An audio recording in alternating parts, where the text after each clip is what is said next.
자, 오늘은 창세기 9장 18절에서 29절까지 노아의 저주와 축복이라는 제목으로 은혜를 받고자 합니다. 지금 오늘 창세기 9장 18절에서는 이제는 새로운 세계가 시작된 거지요. 이전의 세대는 홍수로 인해서 다 멸망하고 이제는 노아로부터 새로운 세계가 시작되는데 그게 이제 노아의 세 아들에 관한 이야기가 나와요. 이거 보니까 18절, 19절에는 하나의 요약적인 이야기인데, 방주에서 나온 노아의 아들들은 셈과 함과 야벳이며 함은 가나안의 아버지라. 노아의 세 아들로부터 사람이 온 땅에 퍼지니라 그랬어요. 19절에 노아의 세 아들로부터 사람들이 온 땅에 퍼졌다 하는 것은 이제는 이후의 모든 역사의 시작을, 새로운 역사의 시작을 알리는 것이지요. 이제 새로운 역사 속에서 지금 어떤 일이 나는가 보니까 20절에 노아가 농사를 지기도 포도나무를 심었는데 포도주에 취해서 이제는 수치스러운 일을 하는 거예요. 여기에서 보면은 노아의 잘못이 나오는 거죠. 근데 여호와의 잘못이 나오는데 이것은 실제적인 것보다는 상징적 의미가 더 있어요. 여기 보니까 뭐라고 했냐면은 노아가 포도나무를 심었다가 지금 포도주에 취해서 벌거벗었다고 그랬어요. 이 벌거벗었다는 이야기가 어디 나오냐면은 창세기 보면은 1장에 창세기 앞에서 3장에 보면은 아담이 선악을 알게 하는 나무의 실과를 먹고 자기 벌거벗음을 알았잖아요. 그래서 자기가 수치를 느끼고 거기에 우악과 나무를 엮여서 가랬더라, 그런 얘기가 나옵니다. 근데 여기에 보면은 또 뭐냐면은 노아가 포도주에 취해서 벌거벗었어요. 그러니까 이 벌거벗었다는 것은 하나의 수치스러운 개념이에요. 동양적 개념으로 수치스러운 개념이에요. 이게 수치스러운 면을 보이는 거죠. 근데 이 수치스러운 면을 지금 노아가 어떻게 해서 이렇게 수치스러운 면을 보였느냐? 포도주에 취해가지고 이런 행동을 했다는 거죠. 노아가 지금 이런 잘못을 범하는 거죠. 그런데 이 성경에 보면은 포도주에 관한 이야기가 나오는데 포도주에는 두 가지 면이 있어요. 포도주가 기쁨과 즐거움을 상징하기도 하는데 다른 한편으로는 포도주로 인한 잘못을 비판하는 면이 성경에서 곳곳에 나오는 겁니다. 우리가 이 성경에서 나오는 포도주를 이해할 때는 그 지역의 특성을 우리가 알아야 돼요. 고대 근동뿐만 아니라 유럽에도 다 그러는데 거기에는 전부 다 석회수가 나온 겁니다. 석회수가. 그러니까 석회수를 그냥 바로 먹을 수가 없어요. 그래서 팔레스타인 지방인데 어떻게 하느냐? 거기에다 포도주를 5배에서 20배까지 희석시켜서 그걸 음료수처럼 넣는 겁니다. 그러니까 포도주를 먹는 것이 일반화되어 있는 거죠. 그런데 거기에 포도주에 희석하지 않는 것은 독주예요. 여기 보면은 나중에 우리가 디모데전서에 보면은 그런 얘기가 나오죠. 디모데가 아마 위장으로 인해서 고통을 당했대요. 왜냐하면 그 당시에 물이 그쪽 지방에는 다 석회수이니까 거의 물을 먹으면 그 위장병이 많이 걸려요. 근데 디모데가 그 위장병으로 해서 고통을 받고 있으니까 바울이 디모데전서 5장 23절에 뭐라고 그럽니까? 포도주를 약간 먹어서 그 위장을 치료라고 그러잖아요. 그렇게 포도주를 그렇게 약으로도 썼던 그 시대에 그 바울이 같은 그 포도주에서 뭐라고 그러냐면은 디모데전서 3장 3절에 보면은 장로의 자격 중에 술을 즐기는 자는 장로를 세우지 마라, 그렇게 이야기 나와요. 술을 즐기는 자는 안 된다는 겁니다. 그런데 이 성경에 보면은 술에 관한 이야기가 많이 나와요. 술 취한 것에 대해서. 거기서 우리가 한번 보면은 이 잠언 20장 1절에 보면은 술 취한 것에 대해서 뭐라고 이야기하냐. 아주 부정적으로 이야기하고 있죠. 포도주는 거만하게 하는 것이요 독주는 떠들게 하는 것이라 이에 무역되만 되는 자마다 지혜가 없다 그랬어요. 포도주에 술에 독주에 취한 사람은, 이걸 즐기는 사람은 지혜가 없는 사람이라고 그렇게 얘기합니다. 그리고 잠언 23장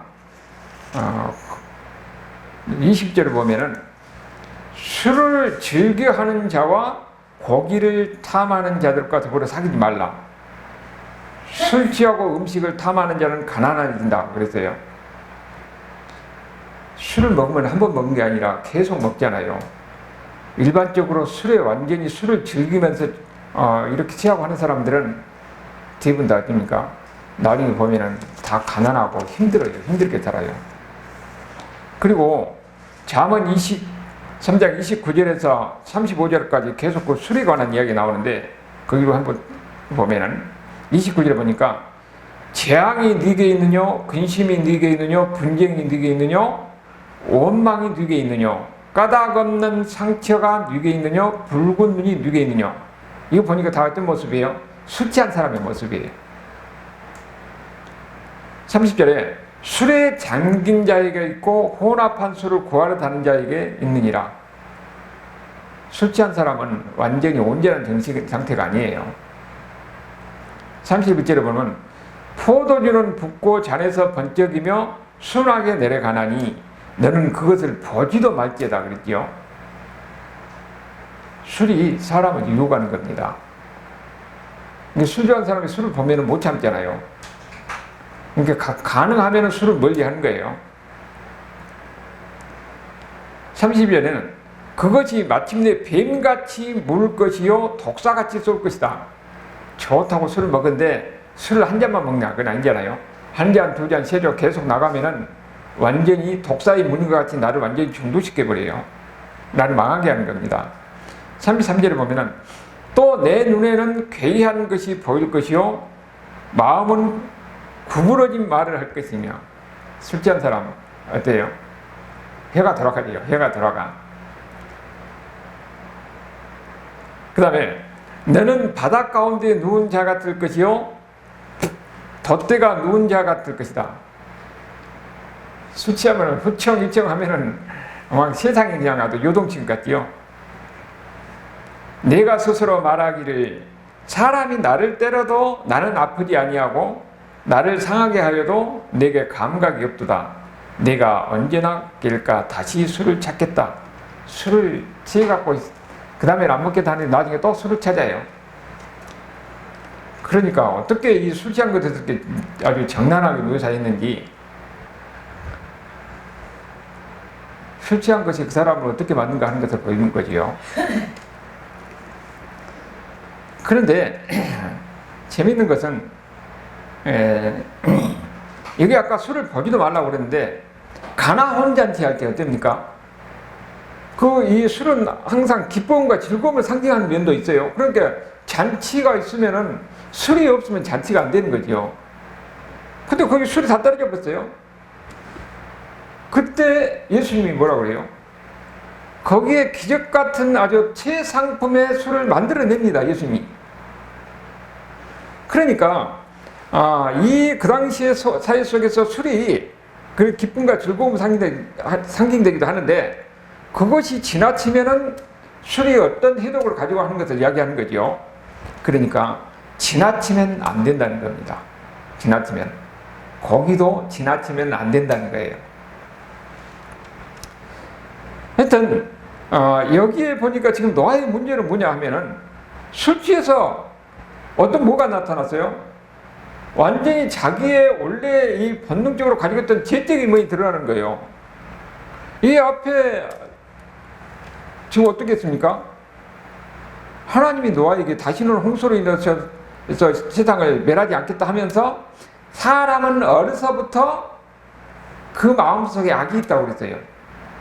그렇게 노아도 술 취해가지고 결국은 그런 이 인간의 그 죄적 본능이 그런 부끄러운 모습으로 나타나는 거죠. 결국은 이런 모습이 노아를 통해서 드러나는 거예요. 우리가 가만히 보면은 왜 이 홍수로 세상이 멸망했어요? 그들의 악이 온 세상에 만연해가지고 결국은 하나님이 심판할 수밖에 없었잖아요. 그런 세상에서 노아하고 노아 그 가족만 살렸는데, 그런데 나중에 어떻게 됩니까? 노아에게서 또 이전에 가지고 있던 그런 죄적인 모습이 또 드러나는 거예요. 그런데 그 노아가 누구냐 하면은 당대의 의인이에요. 의인. 그는 하나님을 섬기고 하나님의 말씀에 따라서 순종하면서 일생 동안 방주를 지었던 사람 아닙니까? 온갖 조롱에도 불구하고 하나님의 말씀에 따라 방주를 짓고, 그리고 세상에서는 뭐라고 했냐면은 의를 선포했다고 그랬어요. 하나님의 심판을 선포한 겁니다. 너희들이 하나님을 믿고 하나님께 돌아오지 않으면은 결국은 이 세상이 심판을 당할 것이다. 그러면서 하나님의 말씀을 선포했던 그 의로운 사람 노아가 결국은 어떻게 됐어요? 이런 노아에게서 이런 죄적인 모습이 드러나는 거예요. 그런데 우리가 여기 보면은 이 노아도 보니까 모든 일이 다 끝나고 나서 보니까 넘어지는 거지요. 사람은 일반적으로 보면 외부적으로 문제가 없으면은 그 다음에 내부적으로 문제가 생기는 겁니다. 무엇인가 평안하다 안정됐다 할 때에 그때 넘어지기가 쉬운 거예요. 신앙도 보면 한때 그렇게 신앙이 좋은 사람 같은데 어느 순간에 넘어질 수가 있는 겁니다. 우리는 그렇기 때문에 항상 사단은 우리를 노리고 있는 거예요. 노리고 있는 것. 마귀의 유혹은 항상 기회가 주어질 때에 우리를 넘어뜨리려고 하는 겁니다. 그렇기 때문에 이렇게 넘어지지 않으면 어떻게 되냐? 우리가 우리 자신을 믿을 수가 없어요. 내가 내 자신을 믿을 수가 없어. 나도 어느 순간 기회나 환경이 주어지면 넘어질 수가 있는 겁니다. 노아도 결국은 포도주에 취해서 자기 수치스러운 면을 드러냈지요. 우리도 마찬가지로 항상 하나님 앞에 깨어있지 아니하고 하나님 말씀 안에서 준비되어 있지 않으면은 어느 순간에 결국은 넘어지고 믿음에서 멀어질 수 있고 죄 가운데서 들어갈 수 있다는 것을 항상 우리가 염두에 둬야 되는 거예요. 그것을 노아에서 우리가 볼 수가 있는 거죠. 이런 노아의 그런 잘못에 대해서, 수치스러운 일을 행하는 그런 잘못에 대해서 그 아들들이 어떻게 했는가? 여기 보니까 22절에 가나안의 아버지 함이 그의 아버지의 하체를 보고 밖에 나가서 두 형제에게 알렸다. 그렇게 나왔어요. 여기에 그 아버지의 하체를 봤다 하는 것은 그냥 흘끗 보는 것이 아니에요. 여기는 비웃고 그 죄적인 면을 드러내는 겁니다. 그것을 어떻게 할 수 있냐 하면은 그 뒤에 보면은 이 가나안을 저주하는 면을 보면은 그 저주하는 것을 통해서 이 함이 얼마나 죄적인 것을 드러내는가 하는 것을 알 수가 있어요. 자기 아버지의 수치스러운 면을 보고 오히려 비웃고 조롱하고 이런 모습을 보였다는 거예요. 오히려 그러니까 성경에 보면은 제후금액이 뭐라고 그랬어요?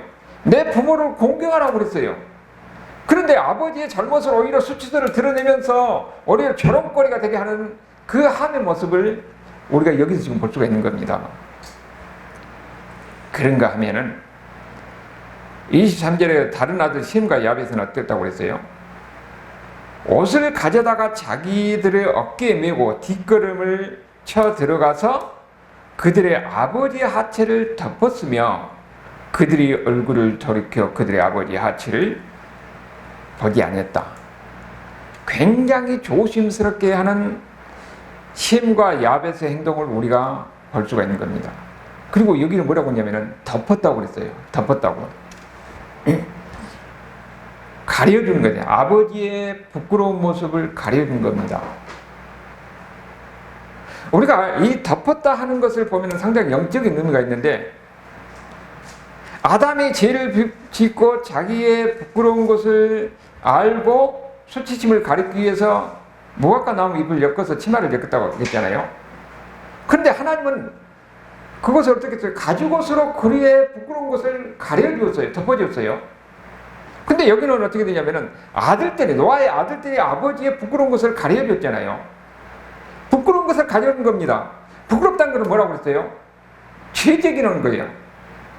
이 서양적 개념에서 이 죄는 어떤 개인적인 이 죄에 대한 형벌적 의미가 있는데, 동양적 개념에서 이 부끄러운 것은 이 공동체적인 면이 있어요.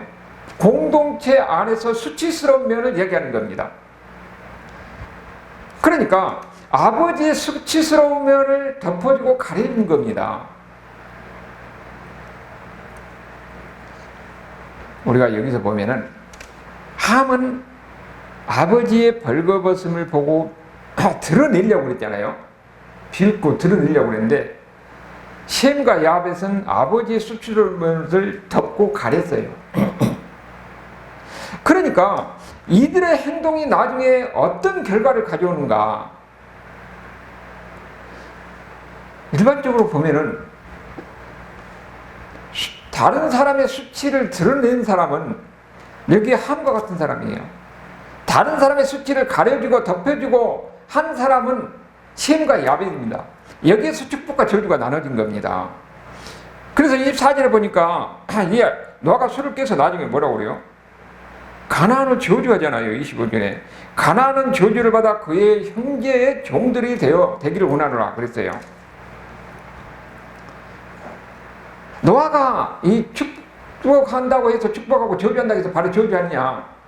일반적으로 우리가 저 사람을 저주하면 그걸 바로 저주가 하는 게 아니라 믿음으로 선포하는 거예요.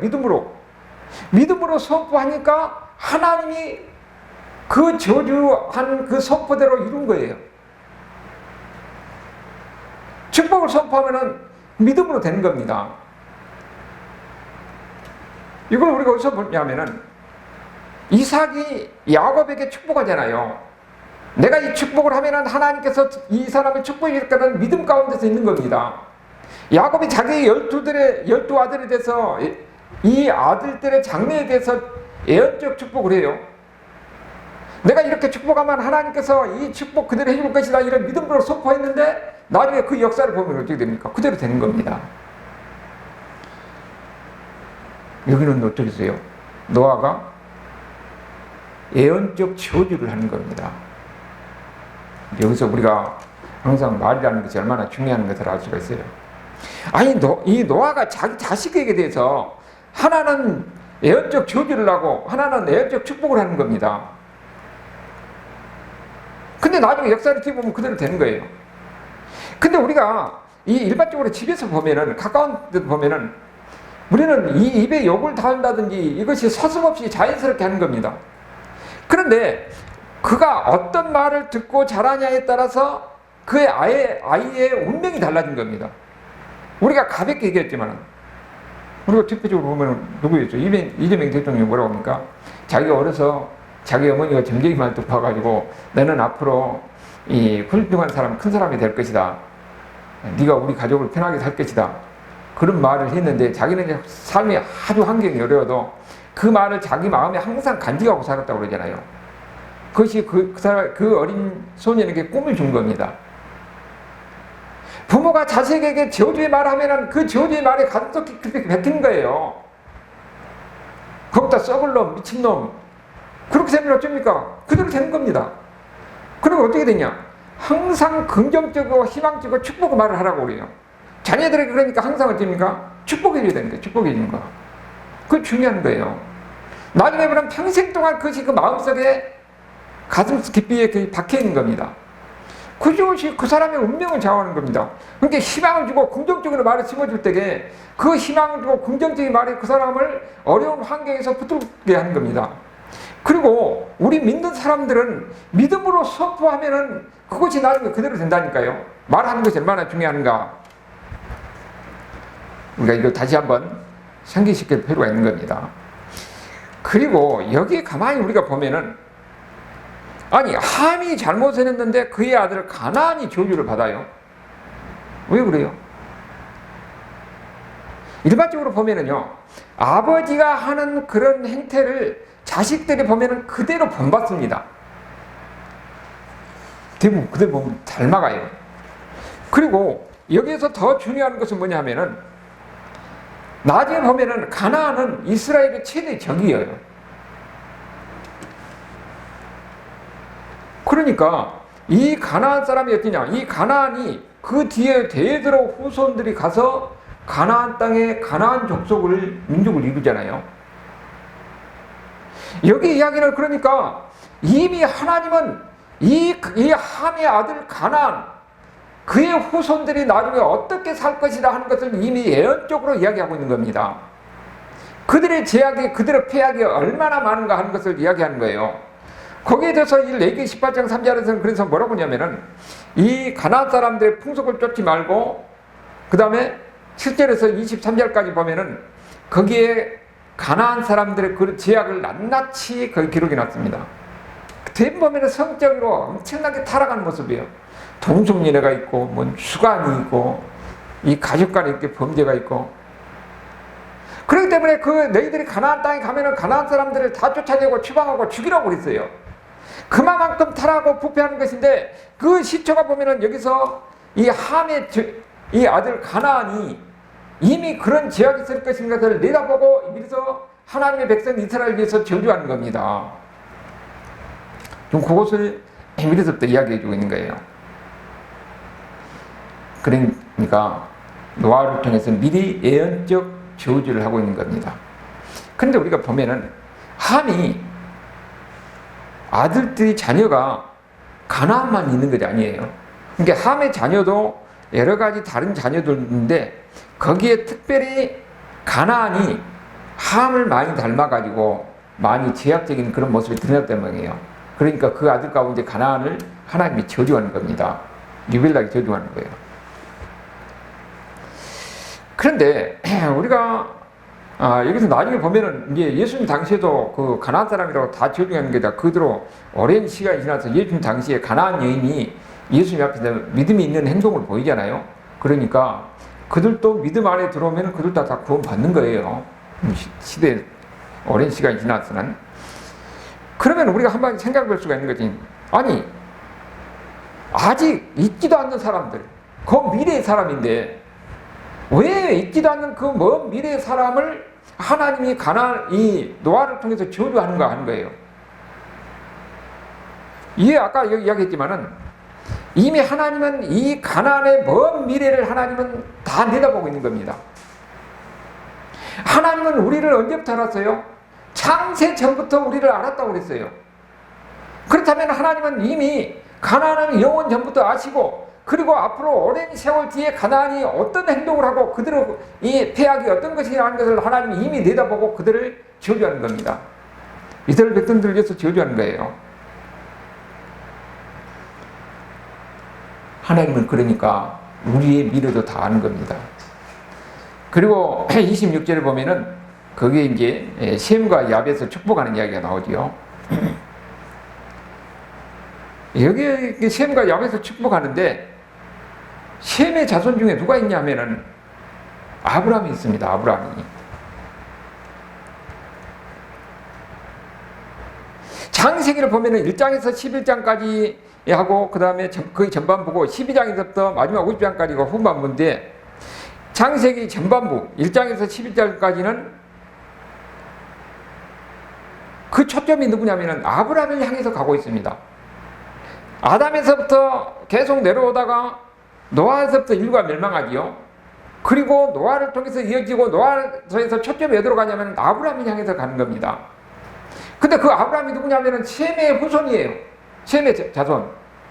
하나님이 여기 지금 셈을 축복하고 있는 겁니다. 셈을 축복하는데 그 축복이 나중에 어디로 가느냐? 아브라함에게 가는 거예요. 아브라함이 믿음의 조상이 되는 거지요. 그러니까 그 축복하는 것이 이 가나안이라는 저주는 나중에 그 어떤 결과를 가져오는가 하는 것을 우리가 그 미래를 통해 다 아는데, 그것도 대신 축복을 받은 셈에는 그래서 거기서 누가 나오느냐? 아브라함이 나오는 겁니다. 그러니까 여기 26절을 통해서 우리에게 보여준 것은 셈의 후에 아브라함이 아주 특별한 언약적 관계에 있다는 것을 여기서 미리 아주 예표적으로 미리 이야기하고 있는 것이 26절 이야기예요. 그리고 27절을 보면은 하나님이 야벳을 창대하게 하사 셈의 장막에 거하게 하신다 그랬는데, 실제로 그 후의 역사를 보면은 야벳이 셈의 장막에 거하는 일이 없거든요. 그럼 그게 언제 이루냐면은 예수님 통해서 이루어집니다. 이 갈라디아서 3장 29절에 보면은 아브라함 안에서 이방인들인 유대인들이 다 한 형제자매예요. 모두가 다 형제자매입니다. 그래서 이미 예수님을 통해서 그 이루어지는 거이고, 이루어진다는 것을 우리가 알 수가 있어요. 그리고 여기 보니까 지금 가나안이 결국은 형제들의 종이 된다. 그 뒤에 보면 실질적으로 가나안이 이스라엘 정복돼서 종이 되는 거예요. 그때 종이 된다는 이야기가 계속 나오는 거죠. 우리가 여기서 지금 다시 한번 우리가 볼 수 있는 것은 지금 창조에서부터 계속해서 아브라함까지 이야기가 그 초점이 아브라함 향해서 가거든요. 아브라함에서 노아를 이어져서 노아에서 아브라함까지 가는데 이 역사의 흐름이 그렇게 가고 있는 겁니다. 그런데 이 역사는 이미 하나님이 계획하는 방향으로 가는 거예요. 우리가 보이지 않는 가운데 역사의 흐름이 지금 아브라함을 향해서 가는데, 하나님이 사람들은 그 당시에 자기의 생각대로 자기 삶대로 살지만은 하나님이 그 역사의 흐름을 이끌어가고 있는 겁니다. 그러면 그 하나님이 지금도 우리에게도 마찬가지예요. 우리도 지금 하나님의 계획 속에서 역사의 흐름 속에 살고 있고, 마지막 천국 가는 그날까지 하나님이 계획하고 준비한 대로 가는 겁니다.